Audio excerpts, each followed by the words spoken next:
What's up, everybody? Welcome back to the Barely Pregame Show. I'm your host, Ivan Vargas. We're down a man today. Michael Halatek will be out due to taking care of business. He's got work to do.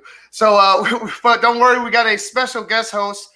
You know him as the Superback. I call him El Jefe, the Superback, the Shawn Sierra. Shawn, what's up, dude? What is going on, man? What's up, Papa? What's going on, brother? How are you? You ready for this game? I am fired the freak up, baby. I am fired up. You know what? It's kind of personal to me. So I know we're taking on the Tampa Bay Buccaneers, but my old head coach from college, Mark Duffner, he's on the staff. He coached the linebacker over there with Tampa Bay, and also the quarterback guy. I don't know if he's the pass game coordinator or whatever. He was my offensive coordinator in college as well, Clyde Christensen. So those guys. So it's a little personal to me. I sent him a little message earlier and told them they're leaving Chicago with the L. With the L? With the L? I hope so. I hope you're right. Armando Lara Jr. already has chimed in. He goes, "Where's the facial hair?" Dude, it was itchy. It was itchy. I don't like – I'm not an itchy guy. I'm over here looking like a crackhead, like Tyrone Biggums. Oh, it's like scratching all the time. Like, I can't do it no more. The facial hair was killing me, so I took it down. But you know what? Let's go ahead. Let's get to it. Let's start with the recap of last week, and it wasn't good. It wasn't good at all. It was not, and it was only 4 days ago. You know what I mean? So it's fresh in our minds, fresh in our hearts, and I was furious. I was furious. It was really, really bad. I know the score said it was it was a lot closer. It was a lot. The score shows it was a lot closer than what it really was. It might as well have been 38-10, in my opinion. The Bears looked flat. They had no oomph. They had no. It almost felt like they just wanted to get past this game and get to Thursday night because I knew they had two games coming up. I think some of them were worried about having that second game this week and maybe playing a little bit off, a little bit soft, not to their full potential. I guess maybe I don't know. I'm just speculating here, but it wasn't good at all. Nick Foles didn't have a great day. And the running game was shut down too. And Shawn, I want you to go ahead and let us know what you thought, because I know when we talked on Shawn and Maya in the morning, none of us were happy. Me, you, Maya, everybody was like, "What the hell is going on with this?" Yeah, I was pissed. I was really, really pissed about this whole situation.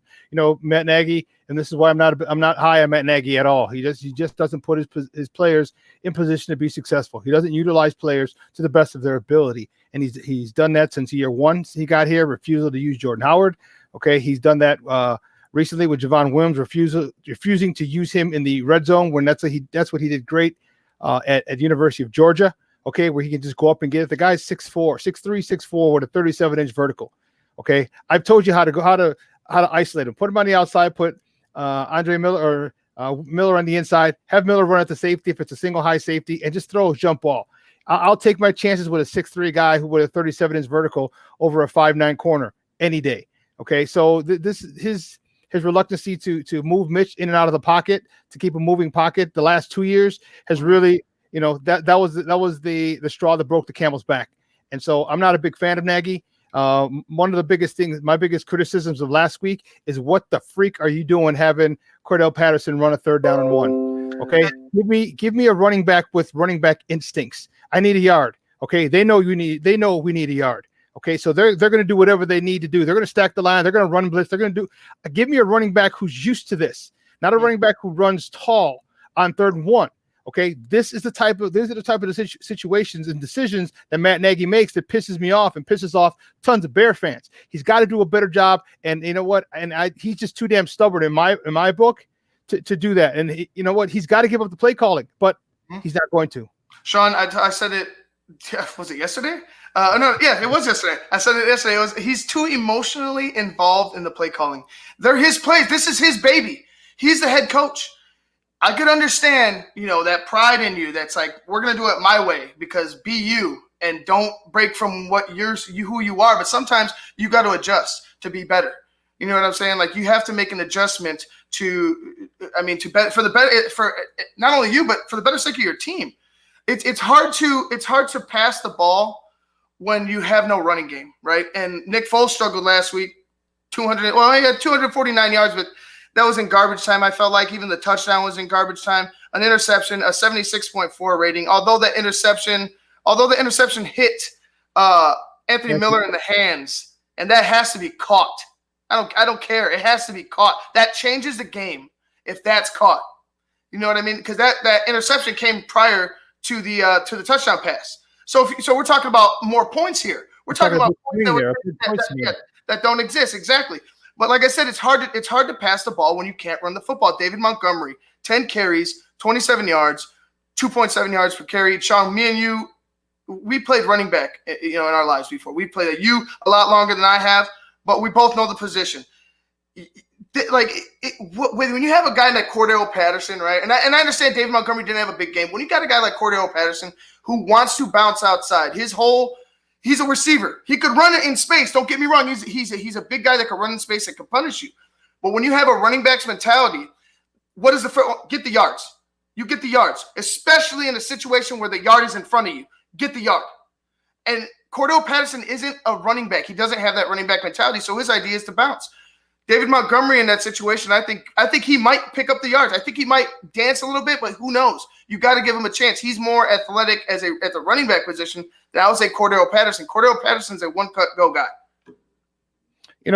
Part of it was exactly what you mentioned, is that since he's not a running back, he doesn't have the nuances that are necessary to play running back.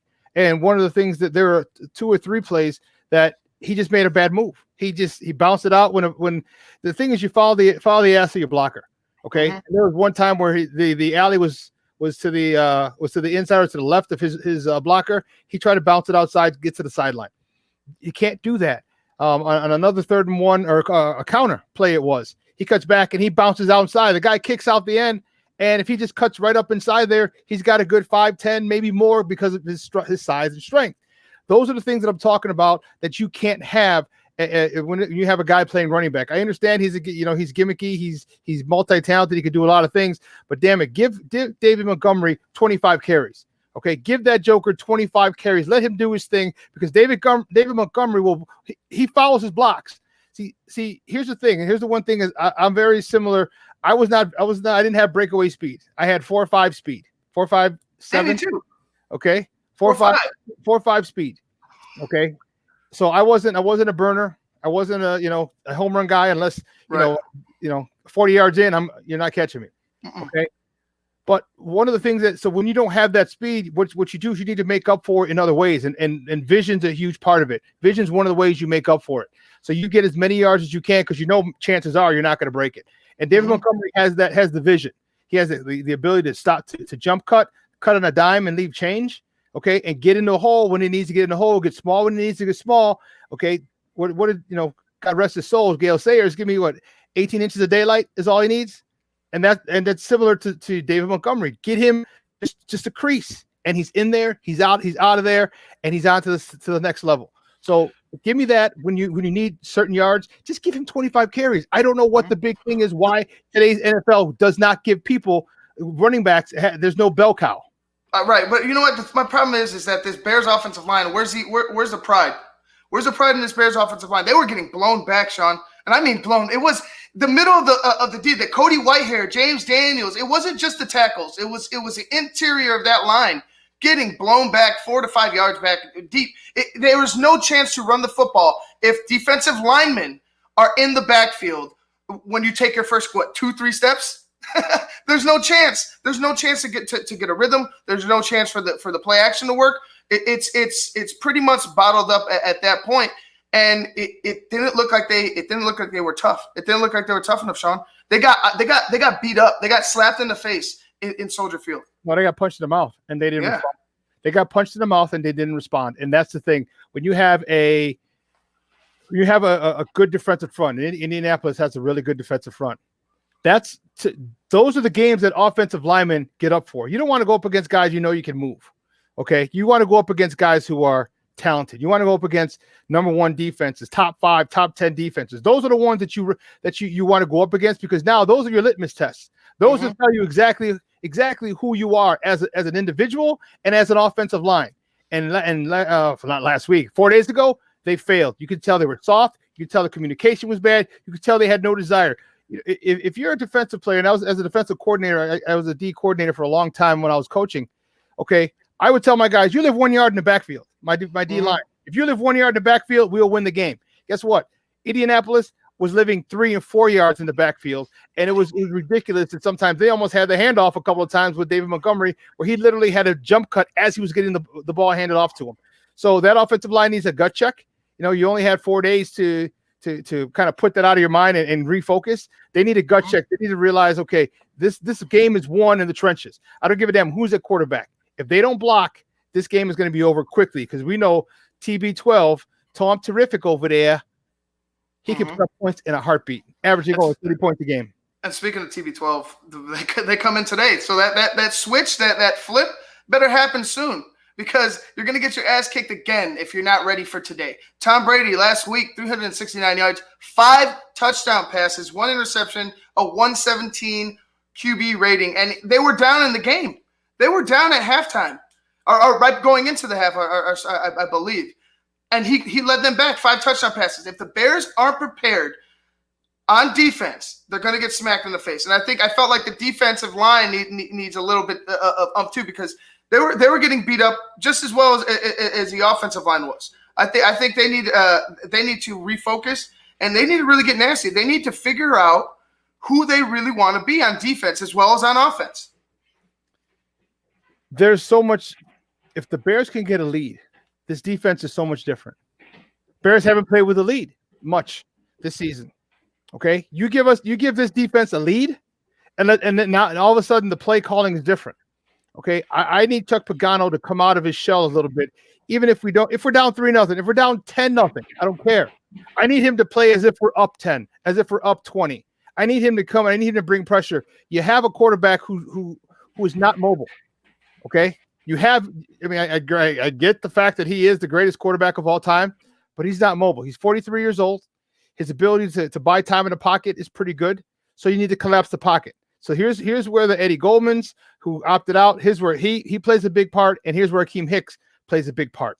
So they're going to have to collapse the pocket from the inside so Tom can't step up. Because as long as Khalil Mack and Robert Quinn can get pressure on the outside, forcing him to step up, and Akeem Hicks is there, Tom Brady can't follow it through throws. He can't step into throws, and with an arm, his arm weakening already at 43 years old.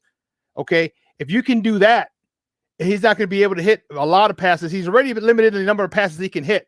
A lot of those are taken away because of age. Father Time is undefeated. So if we can do that and not allow him to step into throws and step up and follow through, now we actually taken away more pass routes that he can't complete.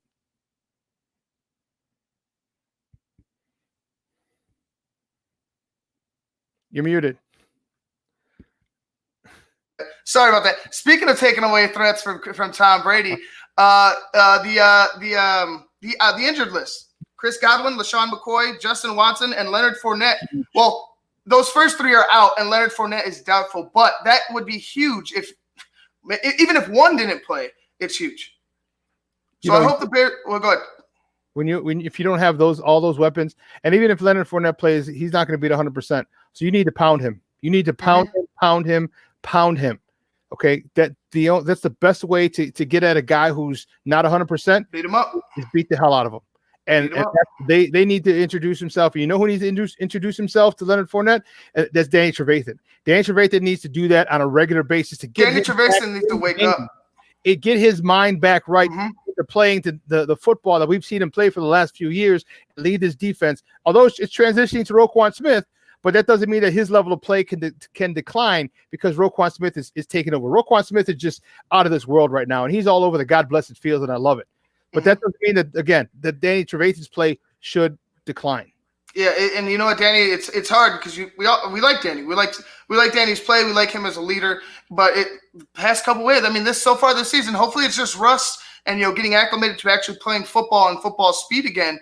But something's got to change. Real quick, we're going to go ahead and go to break, and then after the break, we're going to come back with our keys to a Bears victory. I just heard my favorite band is in town. I'd love to get good seats, but everywhere I've looked, the ticket sites have crazy service fees. Haven't you heard of TixSplits? Who? TixSplits. They don't gouge you with crazy fees. The price they advertise is the price you pay, plus a small delivery fee. Never pay service fees again. Go to TixSplits.com today. TixSplits.com. Guaranteed seats, low prices. That's TixSplits.com. Every ticket, every venue, everywhere.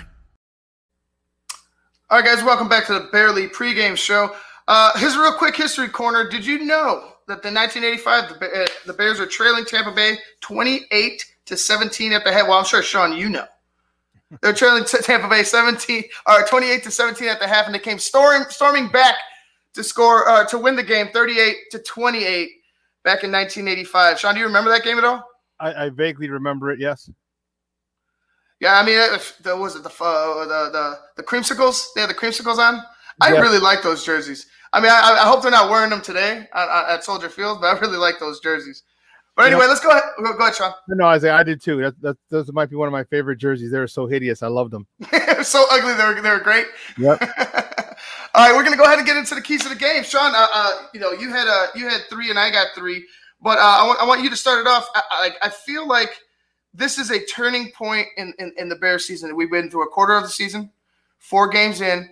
Both teams are 3-1, and both teams have kind of had their fair share of struggles. Tampa is more beat up on the injury front, but the Bears are looking. I mean, we thought it was going to all change this past week, 4 days ago, and it looked even worse. What are the keys to a Bears victory against Tampa Bay today? My first key is convert on third down. Okay, the Bears are 31st in third down conversions in the NFL. There's only 32 teams, 31 of 32 teams.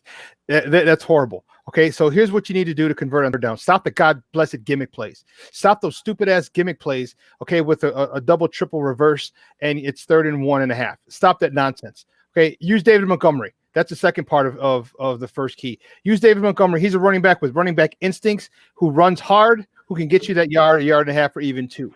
And 3, here's a crazy idea. Don't tell anybody. Use the tight ends.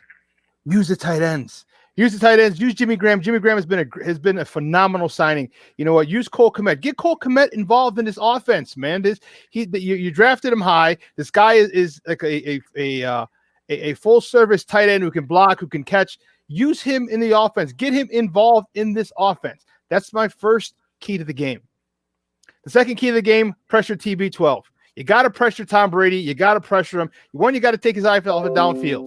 You got to take his eyes off downfield, because if you step up in his face, okay, or he's got to move, his eyes come him off downfield. He can't hit his wide receivers. And you know what? His Godwin's out today, so he's got one less wide receiver.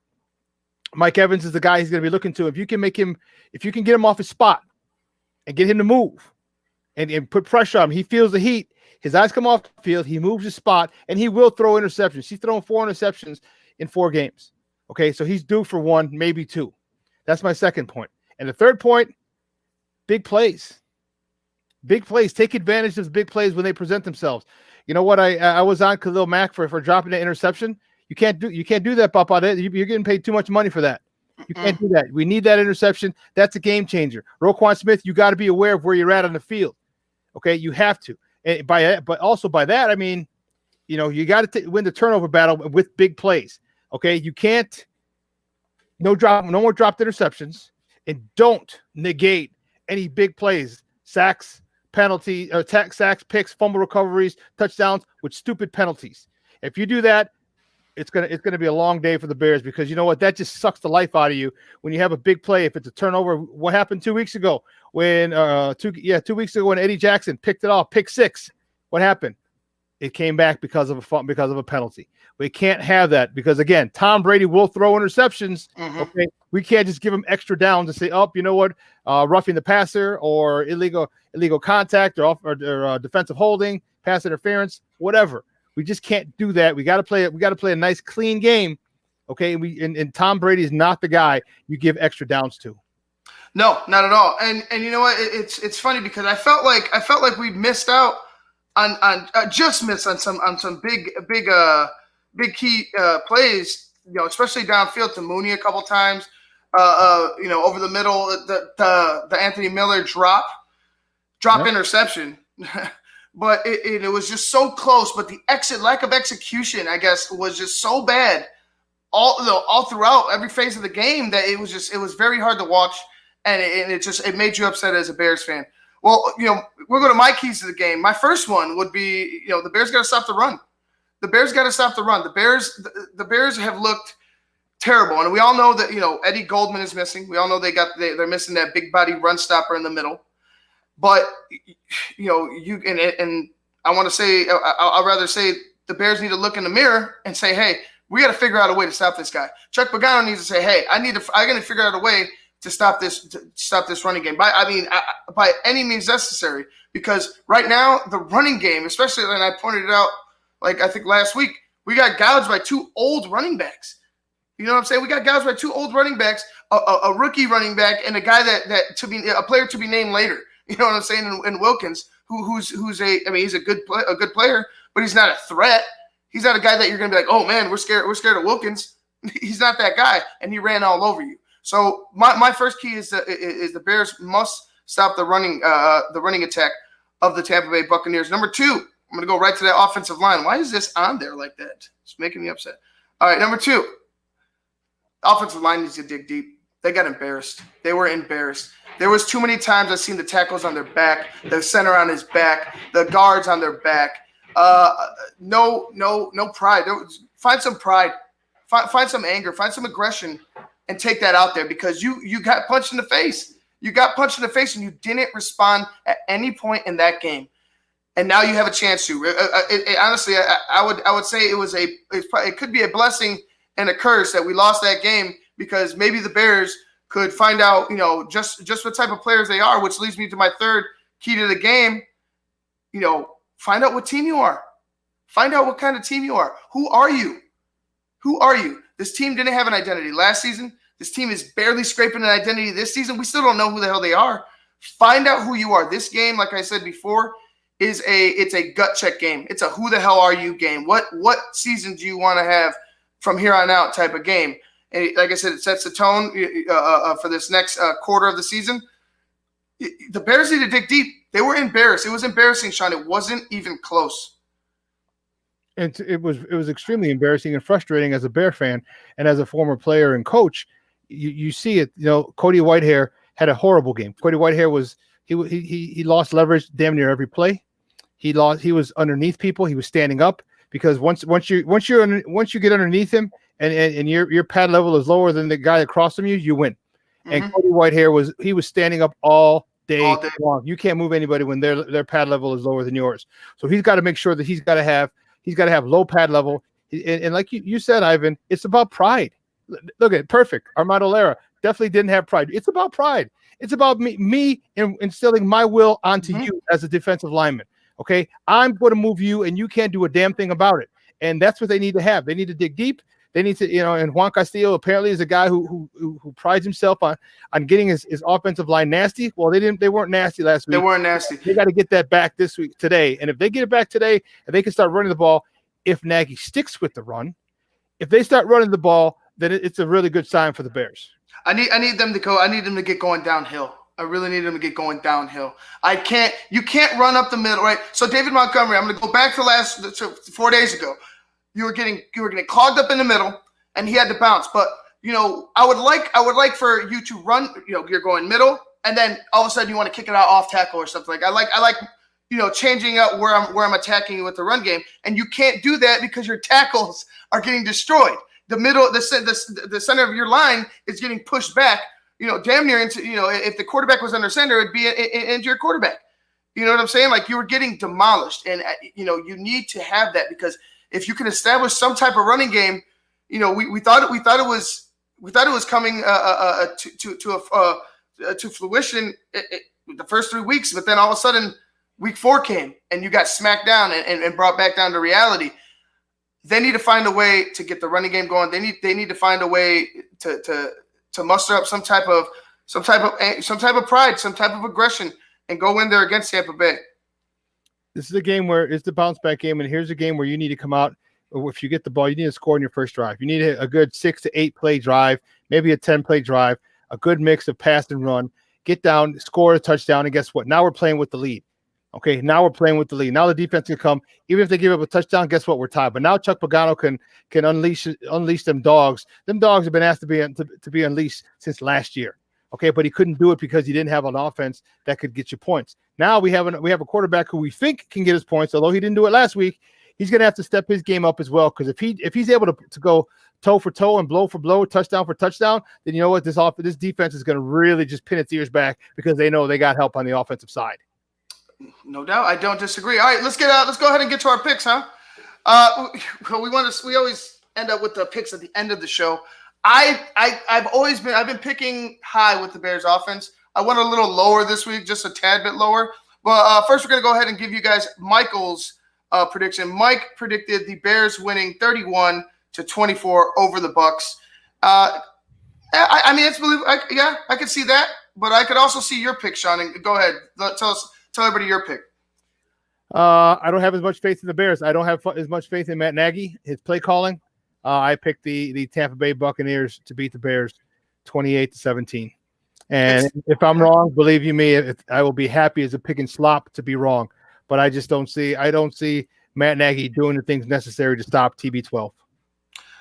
You know what? It's funny because I have the Bears winning. I got 26-20 over the Bucs, but I could easily have it 28-20 for the Bucs, like you have it. The Bears offense just isn't trustworthy. They're not consistent enough. Nope. You have to see it week after week, and you can't come in here and tell me to believe something when consistently throughout Matt Nagy's time here, he hasn't shown it, except for the exception of 2018, where you had a historic defense scoring points as well for you. That was padding some of those tallies. You have to show up. You have to show up. I thought it was going to be last week. I'm hoping it's this week, but eventually we're going to run out of patience with Matt Nagy and this Nagy ball. Yeah, very very soon. Well, I'm done with it. I'm truly done with Matt Nagy. His inability, his stubbornness is going to be the death of this football team, of his tenure here. Michael put it on buying drinks if I'm wrong. Hey, if I'm wrong, I'll be happy as a pig and slop, Michael. I got you on a drink. 2 drinks. How about that? But you know what? I just don't trust Matt Nagy, and that's the bottom line. I don't trust him with proper play calling. I don't trust him with proper personnel decisions. I just don't trust him, and that's why I'm picking the Bucs, because they're all in on Tom Brady.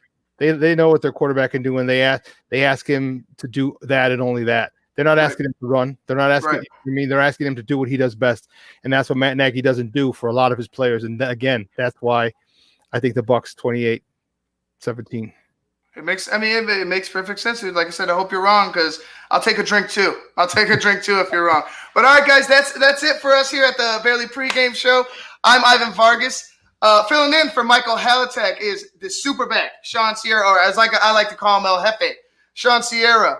We'll get to you guys next week. Hopefully it's a week where we can talk about a Bears victory. But we'll see. It's going to be a tough matchup. All right, guys, we're going to go ahead and get out of here. This has been the Barely Pregame Show on Sports Zone Chicago. Get out of here. Bear the freak down, baby. Bear the freak down. I just heard my favorite band is in town. I'd love to get good seats, but everywhere I've looked, the ticket sites have crazy service fees. Haven't you heard of TixSplits? Who? TixSplits. They don't gouge you with crazy fees. The price they advertise is the price you pay, plus a small delivery fee. Never pay service fees again. Go to TixSplits.com today. TixSplits.com. Guaranteed seats, low prices. That's TixSplits.com. Every ticket, every venue, everywhere.